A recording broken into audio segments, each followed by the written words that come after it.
কবিরা গুনার মধ্যে আরেকটি গুনাহ হচ্ছে আল্লাহ সুবহানাহু ওয়া তাআলার রহমত থেকে নিরাশ হওয়া।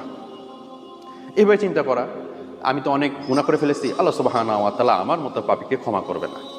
অতএব যেভাবে চলতেছি এইভাবে চলতে থাকি, আমার মতো পাপীকে আল্লাহ সুবহানাহু ওয়া তাআলা ক্ষমা করবেন না।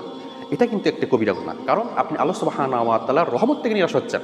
আল্লাহ সুবহানাহু ওয়া তাআলা বলেছেন, কুল ইয়া ইবাদিয়াল্লাযীনা আসরাফু আলা আনফুসিহিম লা তাকনাতু মিন রাহমাতিল্লাহ। নবী আপনি বলে দিন, ও আমার বান্দারা, তোমরা যারা নিজেদের উপরে জুলুম করেছো, লা তাকনাতু মিন রাহমাতিল্লাহ, আমার রহমত থেকে নিরাশ হয়ো না।